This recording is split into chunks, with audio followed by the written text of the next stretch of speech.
রমজান মাসে অনেকেই আছি যে কাজ করতে করতে ক্লান্ত হয়ে যায়, আর ক্লান্ত হয়ে ভালোবাসার মানুষগুলোর উপরে অনেক সময় মনের অজান্তেই অনেক অভিমান করে ফেলি বা রাগ করে ফেলি।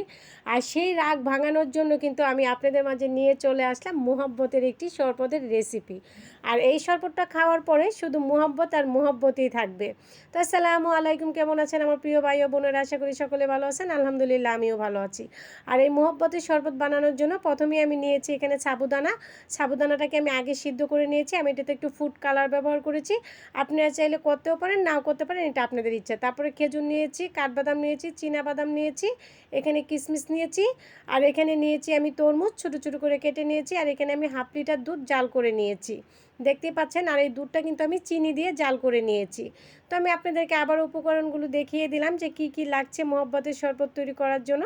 তারপরে এরকম একটি ট্রে নিয়ে নেবেন। আপনারা চাইলে কিন্তু জগেও নিতে পারেন। আমি যেভাবে সমস্ত উপকরণগুলো মিলাতে একটু সুবিধা হয় সেজন্য। তারপরে দেখেন এখানে আমি দিয়ে দিচ্ছি সাবুদানা, যেটা সেটা আগে আমি একটু মিক্সড করে নিচ্ছি। আর সাবুদানার কালারটা দেখছেন কতটা সুন্দর লাগছে। এরকম একটি কালার দেখার পরে কি আর থাকতে পারে? ভালোবাসার মানুষগুলো রাগ করে এমনি কিন্তু মহব্বত চলে আসে। তারপরে দেখেন ভালোভাবে মিক্স করে নিচ্ছি। আর সাবুদানাটা কিন্তু অবশ্যই সিদ্ধ করার পরে ঠান্ডা পানি দিয়ে ধুয়ে নিতে হবে। আলুতে কিন্তু একদম চাকা বেঁধে যাবে, জমট বেঁধে যাবে, সেটা আর দুধের সাথে মিক্স হতে চাবে না। তারপরে এখানে দিয়ে দিব আমি যে ছোট ছোট করে কেটে রেখেছি তরমুজগুলো, সেই তরমুজগুলো দিয়ে দিব, দিয়ে একটু ভালোভাবে মিক্সড করে নিব।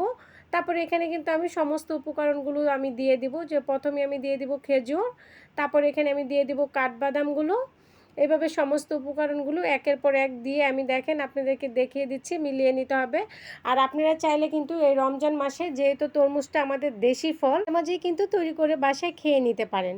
একটু তরমুজের দামটা একটু চড়া, সেই জন্য হয়তো আমরা অনেকেই কিনে খেতে পারি না, কিন্তু একটি তরমুজ আনলে কিন্তু আমরা 5-6 দিন এভাবে শরবত বানিয়ে খেয়ে নিতে পারি। তো দেখতেই পাচ্ছেন আমি সমস্ত উপকরণগুলো এখানে মিলিয়ে নিলাম। আর মিলানোর পরে দেখেন কতটা সুন্দর লাগছে দেখতে। ওরা দুজি ভাইয়াদের উপরে রাগ হয়ে যান তাহলে কিন্তু অবশ্যই ভাইয়ারা বানিয়ে খাওয়াতে পারেন আপুদেরকে এই শরবতটা। আর ভাইয়ারা দুজি আপুদের উপরে রাগন তাহলে আপুরা তৈরি করে দিয়ে দিতে পারেন ভাইয়াদেরকে এই শরবত। আর এই মুহাব্বতের শরবত খাওয়ার পরে আর রাগ অভিমান কিচ্ছু থাকবে না, শুধু আপনাদের ভিতরে দেখবেন মুহাব্বত আর মুহাব্বতই থাকবে। তো এই পর্যন্তই ছিল আমার আজকের এই মুহাব্বতের শরবতের রেসিপি। যদি আপনাদের ভালো লেগে থাকে তাহলে অবশ্যই একটি লাইক করবেন, কমেন্ট করবেন, শেয়ার করবেন। আর যারা ইউটিউব থেকে দেখছেন তারা আমার চ্যানেলটিকে সাবস্ক্রাইব করে রাখবেন, পাশে থাকা বেল আইকনটিকে ক্লিক করে দিবেন যাতে আমার নতুন যে কোনো ভিডিও আপলোড হওয়ার সঙ্গে সঙ্গে নোটিফিকেশন আপনার কাছে চলে আসে।